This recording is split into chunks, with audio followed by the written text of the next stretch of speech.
يرونه بعيدا ونراه قريبا يوم تكون السماء كالمهل وتكون الجبال كالعهن ولا يسأل حميم حميما يبصرونهم يود المجرم لو يفتدي من عذاب يومئذ ببنيه وصاحبته وأخيه وفصيلته التي تؤويه ومن في الأرض جميعا ثم ينجيه كلا إنها لظى نزاعة للشوى تدعو من أدبر وتولى وجمع فأوعى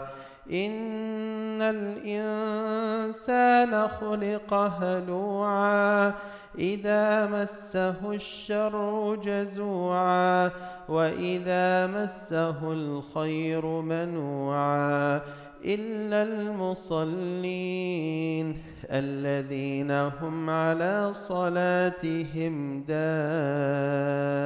دائمون والذين في أموالهم حق معلوم للسائل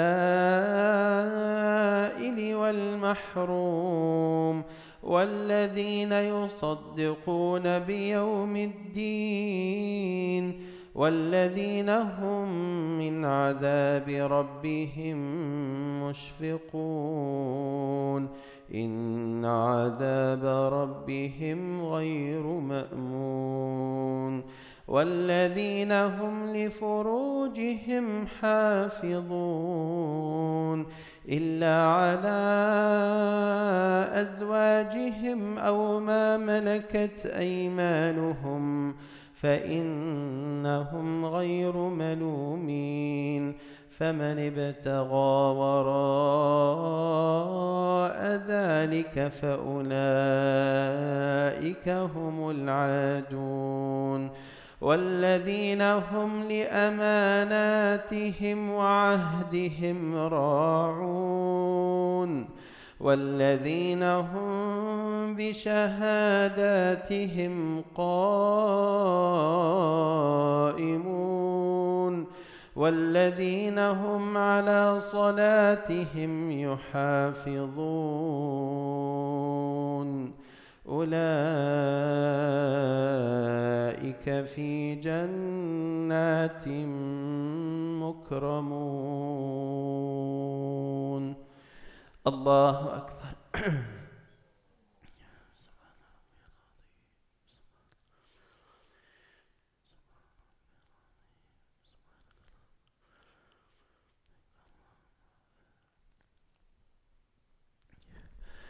سمع الله لمن حمده. الله أكبر.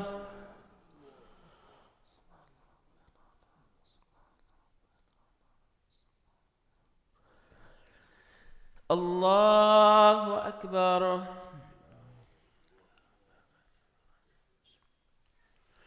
الله أكبر.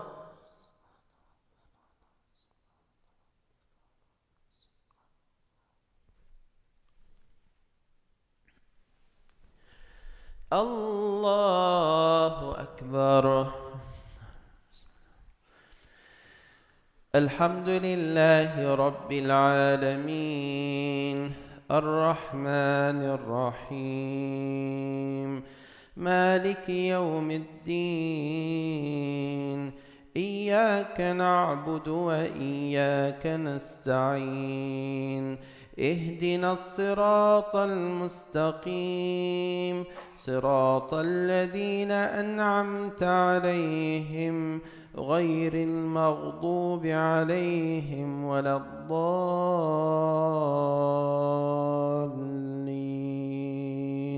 آمين.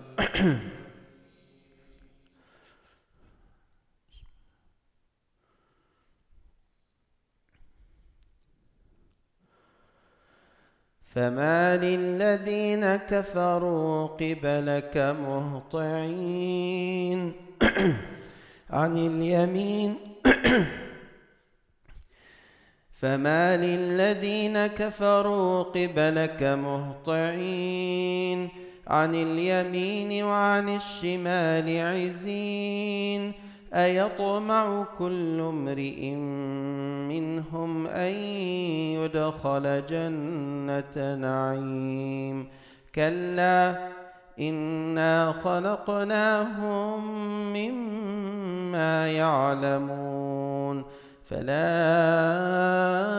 أقسم برب المشارق والمغارب إنا لقادرون على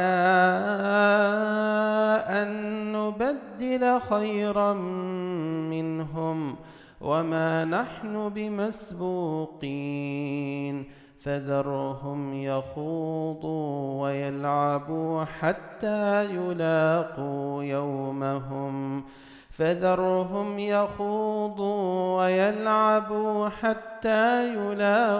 يومهم الذي يوعدون يوم يخرجون من الأجداث سراعا كأنهم إلى نصب يوفضون خاشعة أبصارهم ترهقهم ذلة ذلك اليوم الذي كانوا يوعدون. الله أكبر.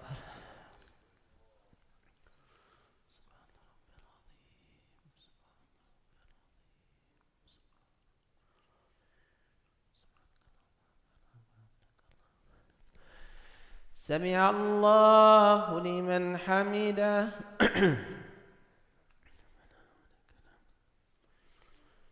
الله أكبر.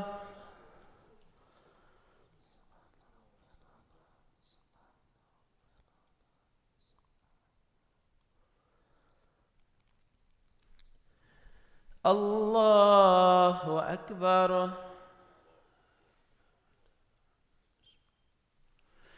الله أكبر.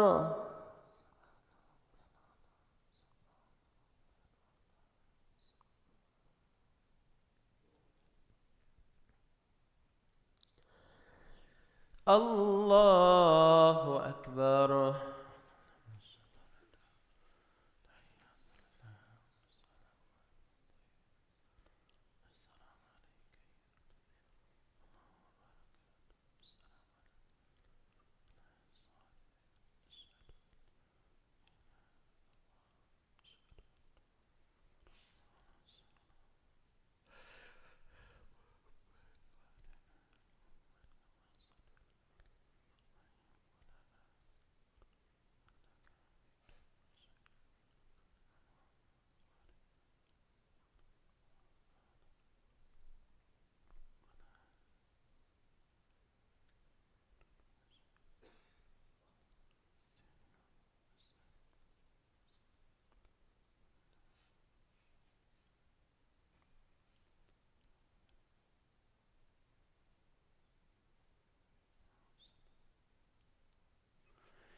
السلام عليكم ورحمة الله.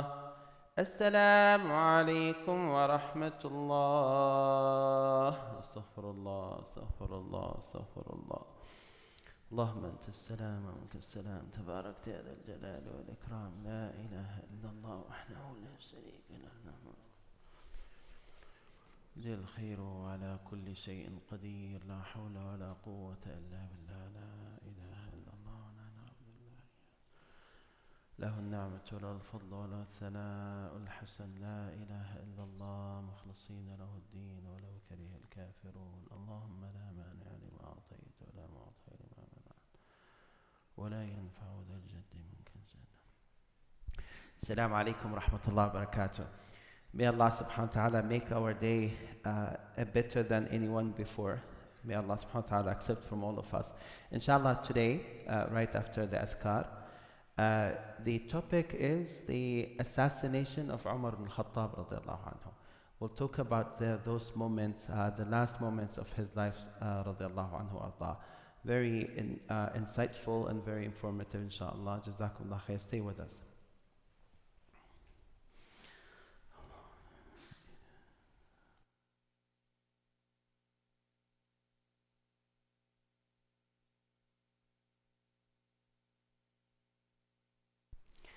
Inshallah, I'm giving a Umrah workshop after Salatul Dhuhr today. It's going to be between Dhuhr and Asr. So we pray Dhuhr at 2 and Asr at 4. And the Umrah workshop is not necessarily for those people who are going now. It's for everyone. And inshallah, you will find it also useful. There will be some images that you can see everything. You can see what is all the details about the Umrah, the Kaaba, the Prophet ﷺ mosque, and all the corners, the pillars, even what is inside the Kaaba, and so on, inshallah. So be with us, inshallah, if you can, and call your beloved one. Jazakallah khair.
السلام عليكم ورحمة الله وبركاته. الحمد لله والصلاة والسلام على رسول الله وعلى آله وصحبه ومن والاه.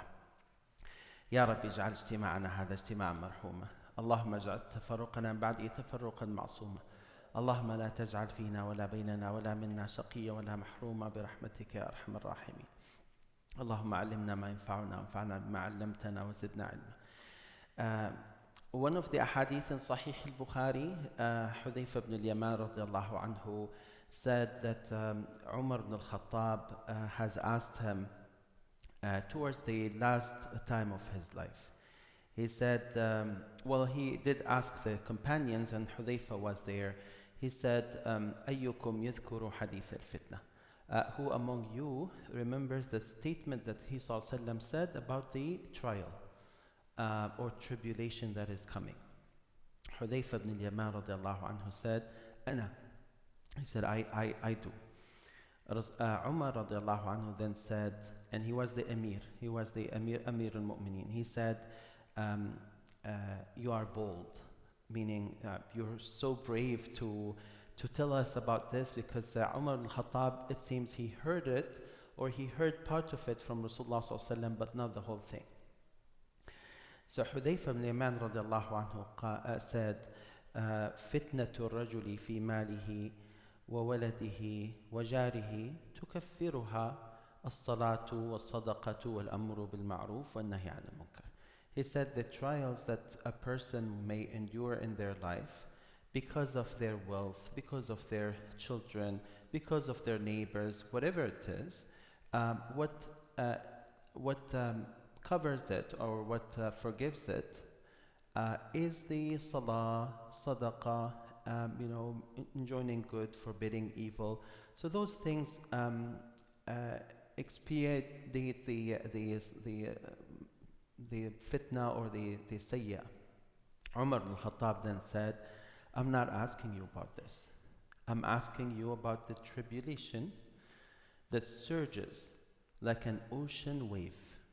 إنما أسألك عن الفتنة التي تموج بالناس كموج البحر.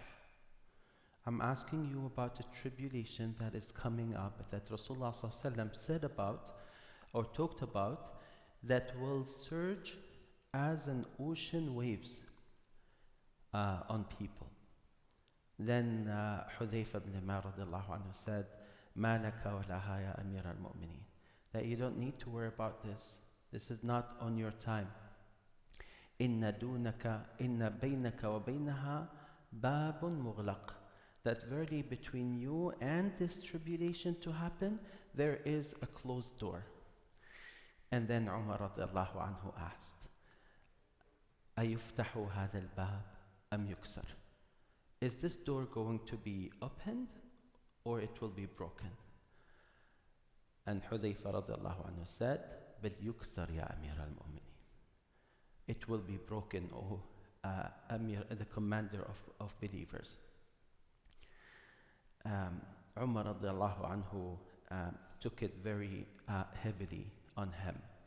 So the Sahaba radiallahu anhum kept quiet, and they said, we were very scared to ask, so what does that mean? But then we asked someone by the name of Masruq to ask Hudayfa, was Umar radiallahu anhu aware of the meaning of this or the interpretation of this? He said yes. And they said, so what does breaking the door mean? Hudayfa radiallahu anhu said, the killing of Umar radiallahu anhu arda, which means that Rasulullah sallallahu alaihi wasallam has actually given this glad tidings that Allah subhanahu wa ta'ala will save the ummah throughout the time of Umar. So the time of Abu Bakr, the time of Umar, and then after the death of Umar, after the killing of Umar, then the tribulations will start. Those that will actually surge like a wave of an ocean. And that's when, subhanAllah, we had all the fitnas that happened during Uthman radiallahu anhu and the killing of Uthman, and then the fitna that has happened during the time of Ali ibn Abi Talib radiallahu anhu and his killing. In fact, the Rasul sallallahu alayhi wasallam has told Ali ibn Abi Talib once, أَتَدْرِي مَنْ أَشْقَى الْقَوْمِ, do you know who is the worst of the people? He said, who? He said, the one who will be killing you. And Ali radiallahu anhu said, is it gonna end like that? He said, yes. And your lihya or your beard will be colored with your blood. Anyone remembers the name of the one who killed Ali ibn Abi Talib? Hmm? Huh? His name was Abdurrahman ibn Muljam. Yeah, Abdurrahman ibn Muljam. This was the wal'iyadhu billah from the Khawarij who killed Ali radiallahu anhu. Okay, so let's get back to Umar al-Khattab. Towards the end of his life, radiallahu anhu arda, he wanted to apply a sunnah of Rasulullah sallallahu alaihi wasallam, which was not yet applied, which is that Rasulullah sallallahu alaihi wasallam has said, "Akhrijuhum min jazirat al-Arab," that get the disbelievers out of the Arab Peninsula. So that was a wasiyah of Rasulullah sallallahu alaihi wasallam. It was not applied during his time. It was not applied during the time of Abu Bakr, and towards the end of the life of Umar, he then tried to apply it. And the reason, wallahu alam, is that there were many of them, and they could not just ask them to leave. They were dependent on them on many things. So Umar radiallahu anhu tried to at least ask them to leave the city of Medina and go somewhere else. And by the way, this is actually just like if you know the Vatican. The Vatican, they have this they have a small city that is restricted to, you know, their religion, you know, people who have that religion, the Catholic. Anyways, so Umar al-Khattab radiallahu anhu made this as a command, and but then a Sahabi by the name of Al-Mughira ibn Shu'bah, who was actually his was the Amir on Iraq. He sent or he asked Umar ibn Khattab radiallahu anhu to keep a man whose name was Fayruz, and they used to call him Abu Lu'lu'ah. Al-Mughira ibn Shu'bah radiallahu anhu, one of the great Sahaba, he said, "Ya Amir al-Mu'mineen, this man is a very great professional. He was a carpenter, and he used to also make swords and staggers, and he was multi-talented, a person that he used to do things that no one else can do. So he said the Muslims would actually need him, and he would be benefiting the Muslims more than, in a way that no one else can." So Umar ibn al-Khattab gave him an exception, a temporary exception, until he teaches the Muslims how to do this profession. One day, they told Umar radiallahu anhu that this man, Fayruz, or Abu Lu'lu'ah, that he was able, or he said that he can do a machine that grinds the seeds, that can work with air. SubhanAllah, I'm not sure if you have seen those. There are those. Even in the old days, they used to do some machines that actually can take or get the energy from the wind and convert that into movement. With some circular motion, they will then grind the seeds. So Umar radiallahu anhu saw Abu Lu'lu'ah in the marketplace, and he said, "I heard that you can do this." And this man said, "Ya Amir al-Mu'mineen, my commander or my master," meaning Al-Mughira ibn Shu'bah, is actually asking me to give him more money than what other people are doing. So he was a slave. This Fayruz was a slave, and as a slave he would work and he will earn for himself, but he may give a portion of that to his master. So he said, "Ya Amir al-Mu'mineen, al-Mughira is asking me to do to give him more money than similar other slaves are doing. So could you talk to him?" Umar ibn al-Khattab radiallahu anhu has asked him, "So what is your earning?" And it seems that his earning was higher than anyone else. So Umar then said, well, what you are paying Al-Mughira is relatively very small compared to what you are earning. Then this man, or Fayruz, said, وَسِعَ النَّاسِ كُلَّهُمْ عَدْلُ عُمَرْ وَلَمْ يَسَعْنِي. That all the people have been benefiting from the justice that Umar has brought, except me.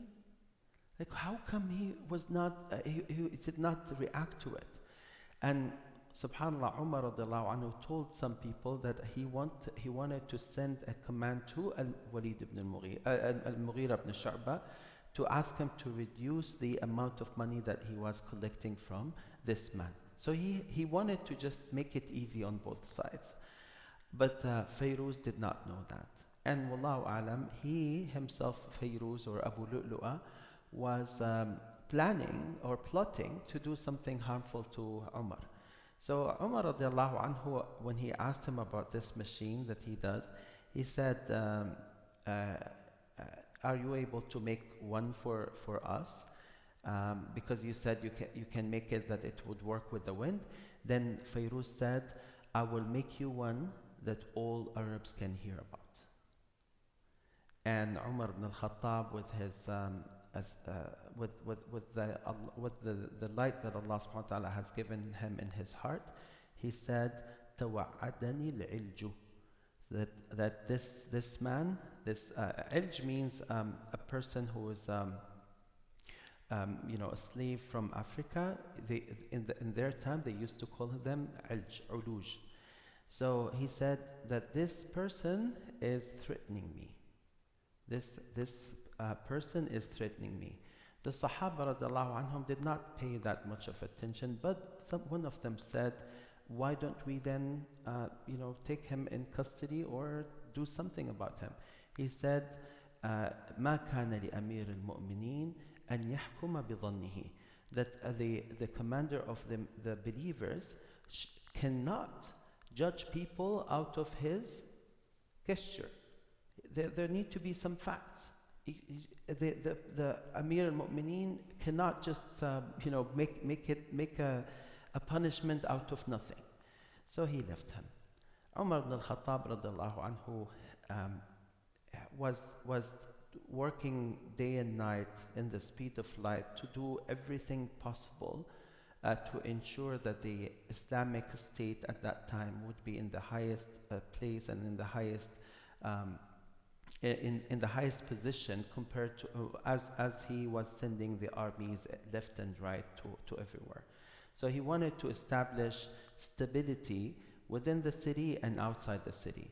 And he was working towards that. And subhanAllah, one of the things that he was doing most of the time is actually to meet with the remaining people of Sahaba to make sure that they are all working together in towards the same objective.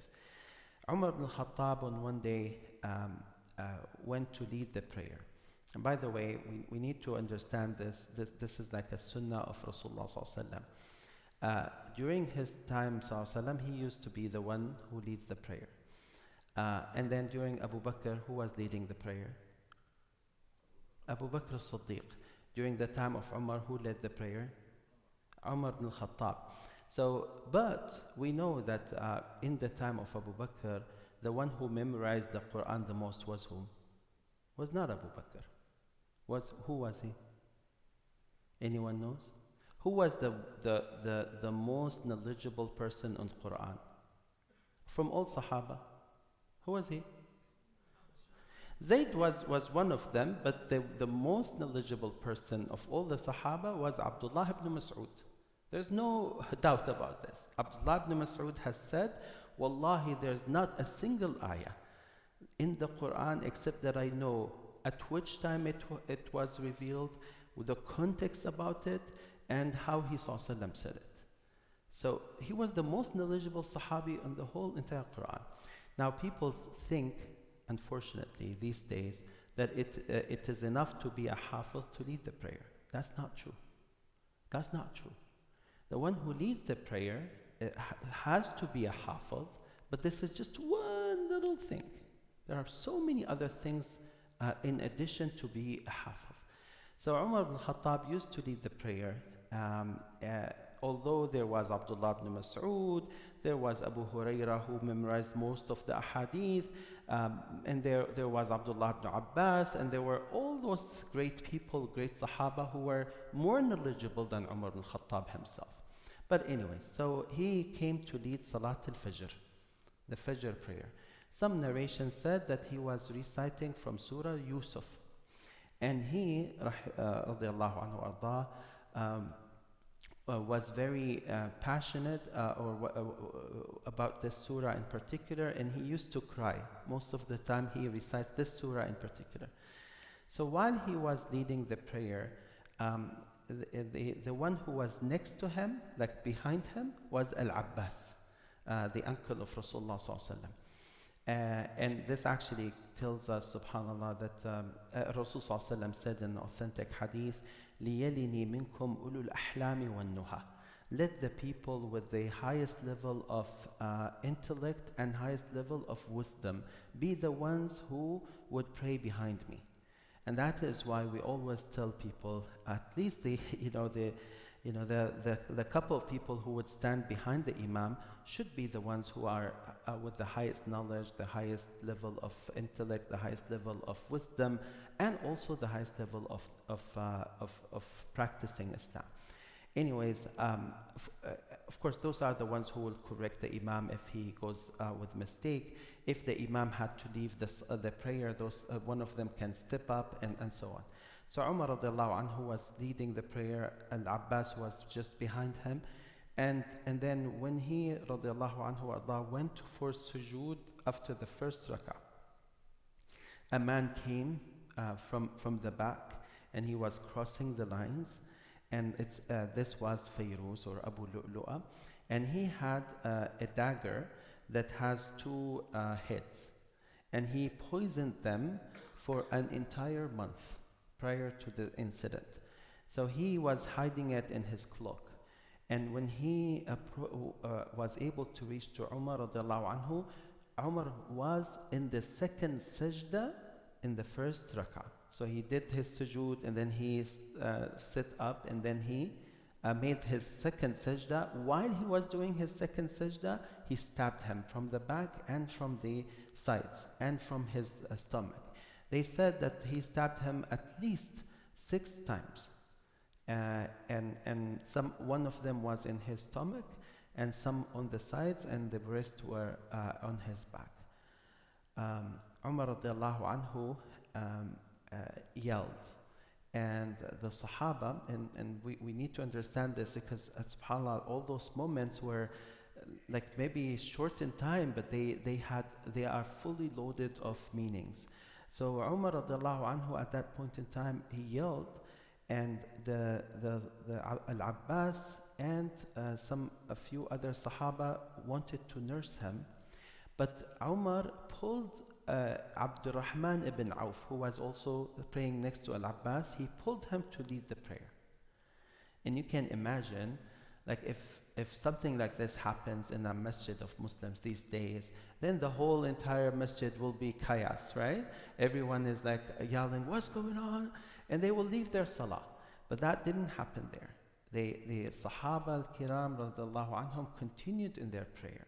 The one who nursed Umar ibn Khattab was Al-Abbas and few other Sahaba, and there was a Sahabi who actually went after this Abu Lu'lu'a, and he said that Abu Lu'lu'a was stabbing people from the right and from the left with his dagger, and until one of the Sahaba managed to take off his cloak and cover him up so that he will not be able to walk or see his path, and then he fell down, and that's when they were able to catch him. Unfortunately, Abu Lu'lu'a stabbed himself 3 times and he passed away. Umar radiallahu anhu arda was taken back to his home. As he was in his home, he actually became he went into a coma, and then he woke up. But before he woke up, actually, the Sahaba thought that he was, or he was like he left this life, but they found that no, he was still, breathing, and and he had those signs of life. So one of the Sahaba, his son actually, Abdullah ibn Umar radiallahu anhu, was among the people, facilitating the nursing there in his house. So the Sahaba came to visit him after Salat al-Fajr. They tried to talk to him, but he was asleep, or he was in that coma. And then one of them said, "I know how to wake up Umar." So he pretended like he is making a call for the prayer, adhan. When Umar radiallahu anhu heard this, he woke up. And he said, "Asalla nas." The very first question that Umar asked, did the people finish their prayer? Did they make their prayer? So that was the most concerning thing to Umar radiallahu anhu warḍah, because he knew he could not make it, he could not finish Salat al-Fajr. But when he woke up, he was like, did the people finish their prayer? They said yes. So he asked Abdullah ibn Umar to help him to sit up and continue with his Salat al-Fajr, or make up for his Salat al-Fajr. Then he went into another coma, and then people nursed him, and then he woke up, and he was between those two states until they brought someone who was medically aware, a doctor in that time, and what type of medication and treatment they used to use, very simple, primitive things. So he came to Umar, and they were giving him some milk to drink. Umar radiallahu anhu, as he would drink something, it would get out of his stomach because of the injuries. So the doctor said, "This is it, O Umar. Be prepared for your death." Umar radiallahu anhu then left. The first and most concerning thing to him was that he asked Abdullah ibn Umar. He said, "Ya Abdullah, idhab ila Aisha. Go to Aisha and ask her the permission for me to be buried next to Rasul sallallahu alaihi wasallam and Abu Bakr." Abdullah ibn Umar went to Aisha. He found her weeping. He found her crying, and she was crying because of the loss of Umar. So he said that my dad is saying salam, and he is asking your permission for this. Aisha radiallahu anha said, "Wallahi, my plan was for me to be buried there, but I would prefer that Umar radiallahu anhu will be there and I will be out." And by the way, if you happen to know what is inside when you go to Medina, there's this the green wall, right? The green wall from the side when you say Assalamu alayka ya Rasulullah. Behind this wall, there are 3 walls, by the way, 3. So what you just cannot see through it. So there are 3 walls, and then you get to what is called hujurat. Hujurat are actually just rooms. There were 5 hujurat, and those 5 hujurat were for the wives of Rasulullah sallallahu alaihi wasallam. So one of them, the very first one, is the one of Aisha. She used to live in one room, single bedroom. So she used to live in that, and subhanAllah, the graves were ordered like Rasulullah sallallahu alaihi wasallam is closer to the Qibla, and then Abu Bakr, and then Umar. So Aisha reported that, and I will get back to Umar, but she said that after his death, Umar radiallahu anhu, Abdullah ibn Umar came again by the command of Umar. He said, "My father is now asking you the permission to be buried here, and my father is no more Amir al-Mu'mineen. He passed away. Would you be letting him?" And the reason that he did this is because Umar was scared, or was afraid that Aisha may just feel intimidated because of Umar, and that she would say, "Okay, let him be buried here," but she did not like that to happen. But Abdullah ibn Umar, so he asked Abdullah ibn Umar, please ask Aisha after my death again if she would allow this. So Aisha radiallahu anha reported that after they buried, before they buried Umar in her room, she used to take off her hijab while she was in her room. And she used to say, it's my husband and my father. After Umar radiallahu anhu was buried there, she would not take off her hijab in that room at all. She said, this is a foreign man. And I want you to just think about it. Aisha radiallahu anha would cover from a person who is dead because she is with him in the same room. In his grave. She knew he's dead. And Islamically speaking, there's nothing really to ask her to put the cover. But why did she do this? It's because of the haya. It's because of that modesty that Allah subhanahu wa ta'ala has instilled in their hearts. It's because Aisha radiallahu anha would imagine Umar in front of her, and she would do everything possible to apply the hijab. And subhanAllah, in today's time, you know what happens. I mean, wallahi al-azim, in the masjid, and during the time of prayer, and then you see some woman unfortunately uncover, it just tells you a lot. Like what the difference between the woman in the time of Rasulullah ﷺ and the woman in our time, even though both of them are saying La ilaha illallah Muhammad Rasulullah. So Umar radiallahu anhu, when he got the news that Aisha has accepted this, he was so thrilled. And then at that point in time, people started to come and say, to visit him and to give him farewell. Umar ibn al-Khattab was laid on the ground, and there was this young man.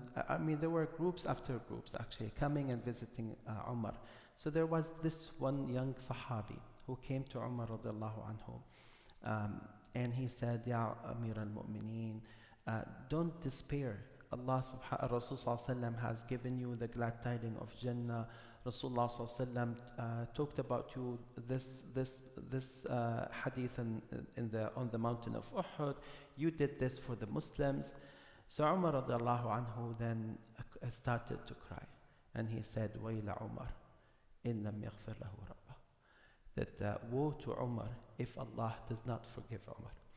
So Umar radiallahu anhu, when he was praised that much, he asked Abdullah ibn Umar to help him to put his face on the ground and get the dust on it. They said, Ya Amir al-Mu'mineen, why are you doing this? He said, لَعَلَّ اللَّهَ يَنظُرُ إِلَى عُمَرَ فَيَرْحَمْ عُمَرَ. He said, I hope that Allah subhanahu wa ta'ala would see me in this miserable situation and in this weak situation, and Allah subhanahu wa ta'ala bestows His mercy on me. Now, this young man realized that this is not the time and this is not the person that really likes to be praised. So he wanted to leave. As he was leaving, Umar ibn al-Khattab radiallahu anhu looked at him, and he found that his thawb was very long, and that it was touching the ground. So and you can imagine now, Umar ibn al-Khattab is actually trying to make sure that he would have a smooth transition to the next follower, right? And in his head, there must be millions of things that he needs to do, to work on. But Umar ibn al-Khattab, he saw him with this, and he said, Aqbil. He said, come back. He said, Irfa' thawbak, فَإِنَّهُ أَتْقَى لِرَبِّكَ وَأَنْقَى لِثَوْبِكَ. He said, raise your thawb. Don't let it go down, for it is more pure to your thawb, and it will be more pious to your Lord subhanahu wa ta'ala. Now, many people nowadays, when you tell them about some of the sunnahs, they tell you, Ya akhi, people are dying everywhere and you're talking about sunnah. Ya akhi, let's prioritize our work. Well, Umar ibn Khattab radiallahu anhu, while he was taking care of the last moments of his affairs and for the whole ummah's affairs, radiallahu anhu arda. Yet when he saw something wrong, he made a very tiny statement to that man. And he said, just pull it up, for this will be more pure to your thawb and more pious to your Lord subhanahu wa ta'ala. And that was the understanding of the Sahaba. Yes, they would prioritize things. However, they will not ignore things just because they are over-occupied with others. That is very important. I mean, nowadays people say, Ya akhi, this is not the time for this. Don't talk about those things. Just focus on the very important ones. Well, yes, of course we need to. But at the same time, we cannot just let those minor things to go, because if we do so, what is happening in reality is that we are just facing major things one after another. And if we are only going to occupy ourselves with those major things, then we will never come to the details or the minor things in our life. Because what is happening is just, we are being bombarded with many new things, and we will never finish. So if someone says, let's just focus on the major things, then those minor things would never have any time, any attention of anyone. And that was not the practice of the Sahaba radiallahu anhu arda. Umar radiallahu anhu, after this young man left, he used to make the dua and istighfar to Allah subhanahu wa ta'ala until he passed away. They took Umar radiallahu anhu on their way to the hujra of Aisha. They asked the permission of Aisha, and Aisha radiallahu anha said, yeah, let it be. One of the things that has happened also on that time was that Umar ibn al-Khattab was asked, who is going to be the Khalifa after you? So Umar radiallahu anhu said, in astakhlif faqad istakhlafa man huwa khayrun minni, wa in lam astakhlif faqad fa'ala dhalika man huwa khayrun minna. He said, if I were to name a person, then there was another one who was better than me, who named me for the Khilafah, which was Abu Bakr. So Abu Bakr, before when he passed away, he named Umar as his Khalifa. But then he said, Rasulullah ﷺ did not name any person, and he was better than me and than Abu Bakr as-Siddiq. So he said, but I will do, how we call it now, hybrid solution. He said, but I would make my successor one of 6 people. And he named 6 of the Sahaba. Among them was Ali, Uthman, Abdurrahman ibn Auf. So he said, it will be one of them, and the one who will organize this, meaning what's going to happen and who among the 6 will be appointed, the one who will organize this is my son Abdullah ibn Umar, and none of my tribe, none of Al-Khattab could ever have a position after me. Subhanallah, Umar ibn Khattab said that my son, he trusted his son, and Abdullah ibn Umar was among the best Sahaba, and he said, my son is going to drive this election that would happen between those 6, but he will not have any position. And no single person of the Khattab family would have any position after me. It's enough for the Khattab family to have someone to be taken accountable on the Day of Judgment, which is Umar. So, and that's where, subhanAllah, when he passed away, they made those meetings, and then Uthman ibn Affan radiallahu anhu was the Khalifa. I mean, that was the main incidents that have happened in his time, radiallahu anhu arda. If you go now to Medina, the grave of Rasulullah sallallahu is the closest to you as you say salam. But just next to him is Abu Bakr, and then next to him is Umar, radiallahu anhu arda. Inshallah, today if you come, you will see it with on the photos, inshallah, how they are laid down. But I wanted to just make two last comments here.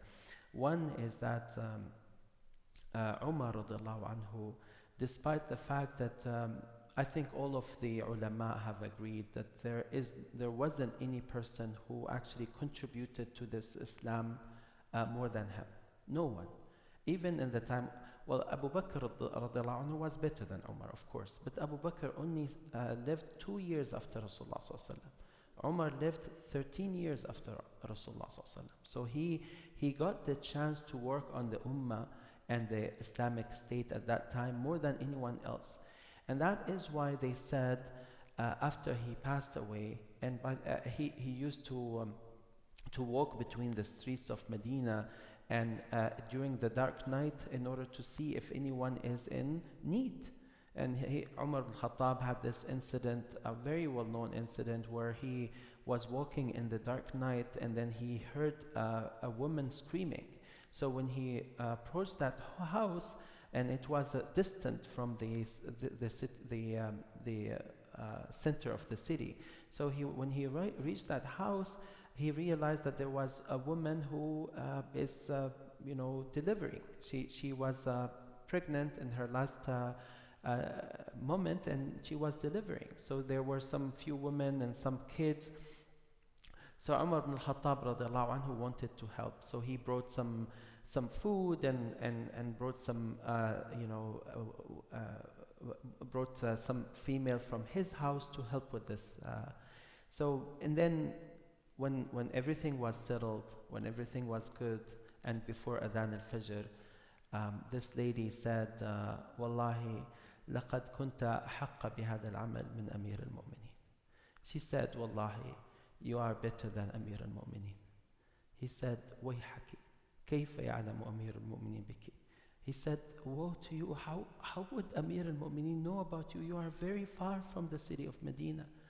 She said, you are the person, you are the right person. He said, if you want to go to Amir al-Mu'mineen, you will find me there. Because he was Amir al-Mu'mineen. She didn't know he was Amir al-Mu'mineen. And she was like, I wish Amir al-Mu'mineen is like you. So that was, so they used to say, لَقَدْ أَتْعَبْتَ مَنْ جَاءَ بَعْدَكَ يَا عُمَرَ. That you set the bar so high that no one can compete. No one can do like you. Last thing I would like to say is that Umar ibn Khattab, at one point in time, was the worst of the worst. Was the worst of the worst. And he came to kill Rasulullah sallallahu alaihi wasallam. And in less than an hour, Allah subhanahu wa ta'ala converted his heart from being the most dangerous enemy who came to kill Rasulullah sallallahu alaihi wasallam to become the second person after Abu Bakr radiallahu anhu. And that gives us a lot.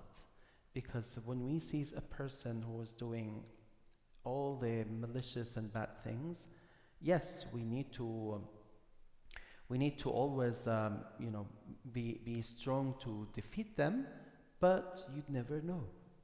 At one point in time, Allah may switch hearts. So as long as the person is alive, you can make a dua against them, but you can also make a dua to Allah for them, that Allah may guide them. And if Allah subhanahu wa ta'ala guides someone like Umar, of course this is going to be to the benefit of all the ummah.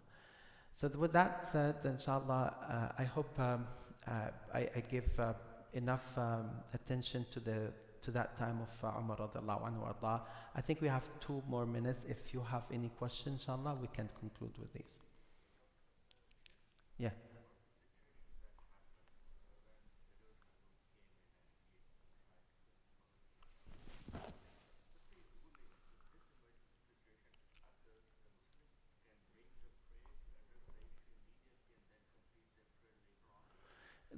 The ulama have said that whoever is needed to help a nurse can leave the salah, but everyone else should continue. Yeah, and in fact, their dalil, their evidence of this is actually about what we call it salat al-khawf. Salat al-khawf is when there is fear. Rasul sallallahu alaihi wasallam taught us, and it's in the Quran, by the way, that the imam would pray 4 rak'ah. And the people behind him will divide into 2, And so the first half would pray behind him 2 rak'ah, and then they leave, and then the other half would come and pray the other 2 rak'ah. They said that this happens during the war, during the battle, and it is at the time where people are at the highest level of fearness, and yet we are asked to do our prayer in congregation, in jama'ah. So let alone when anything else happens. Yeah. Any other question? Yes, Habib.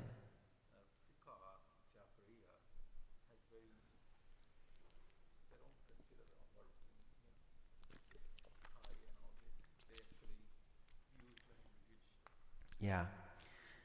That it's very very sad, subhanallah. And if you go back to the history, the Abu Lu'lu'a, who was Majusi, and his name Fayruz, the one who killed him, is from Persia. Of course.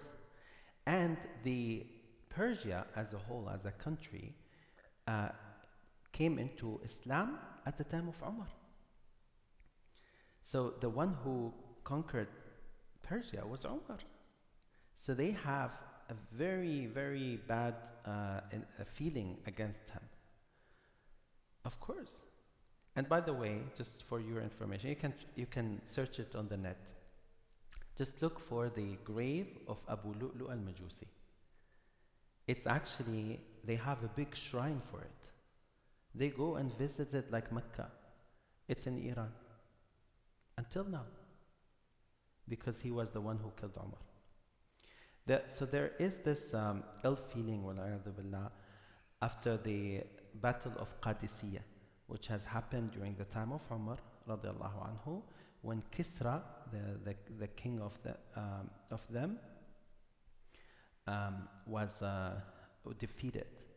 And you know the incident when they brought the jewelry of him, and Umar ibn al-Khattab called Suraqa. We can talk about it inshallah in another day, but Umar ibn al-Khattab radiallahu anhu was seen as the one who defeated the Persians. So that's why they hate him. They hate him. And in fact, when they said that Umar al-Khattab, part of their reasoning is that Umar was against Ali. That's not true. That was not true. And I can give you 2 examples. Ali radiallahu anhu, there was a marriage between Umar and between the family of Umar and the family of Ali radiallahu anhu.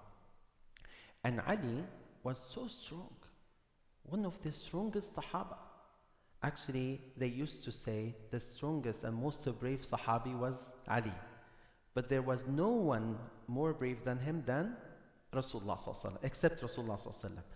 So when they say that Umar was against Ali and Umar took the Khilafah by force from Ali, you know what they are saying in reality? Implicitly, they are saying that Ali was a bad person. Why would Ali keep quiet? Why would Ali let Abu Bakr and Umar and Uthman be the Khalifa? Why would he? There is not a single narration in their narration, not in our narration, that says that Ali ibn Abi Talib went against Umar or Abu Bakr or Uthman. So if Ali was happy with Abu Bakr and Umar and Uthman, although they claim that he was the only Khalifa that deserved to be Khalifa, why did he keep quiet? So it's either of two. Either what they are saying is falsehood, or Ali radiallahu anhu was a very bad person. Right? What is the word about the person who was Jaban? Coward. Yeah. Of course. It means that Ali ibn Abi Talib was coward. Yeah? Because he just could not speak up. Yeah, last question.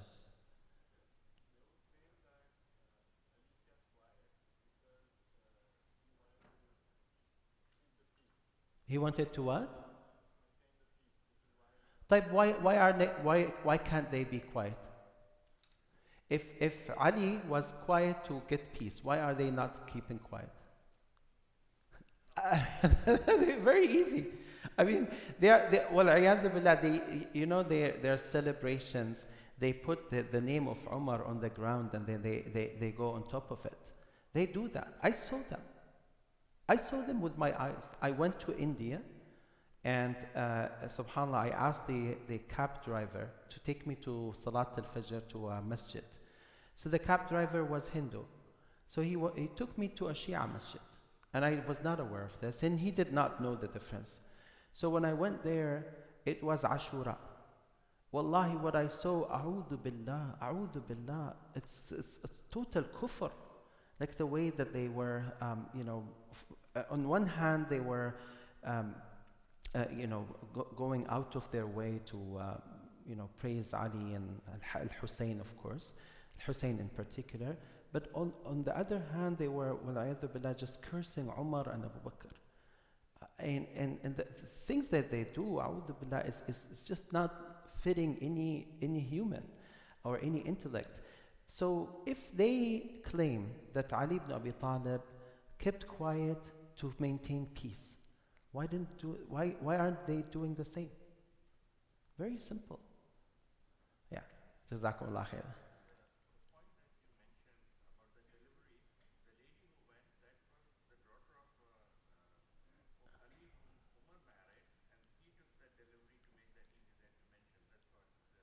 Yeah.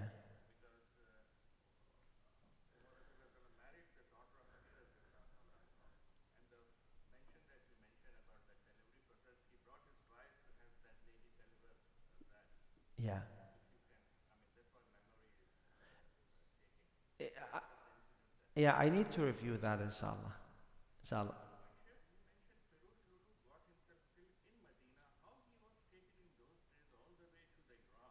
I don't know. Just like, by the way, Al Hussein has 3 graves. Do you know that? One in Egypt, one in Iraq, and a third one, I think, somewhere else. So I don't know how, I don't know what happened.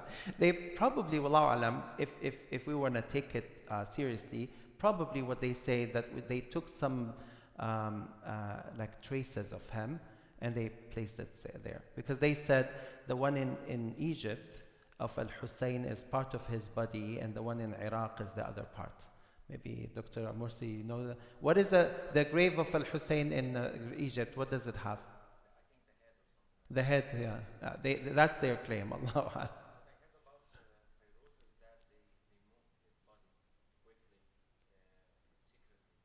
Okay. Allahu alam. But look it up. Look it up. The grave of Abu Lu'lu'a, it's in Iran. And subhanallah, big shrine. Allah al-Musta'an. سبحانك اللهم وبحمدك أشهد أن لا إله إلا أنت أستغفرك وأتوب إليك وصلى الله على محمد وعلى آله وصحبه وسلم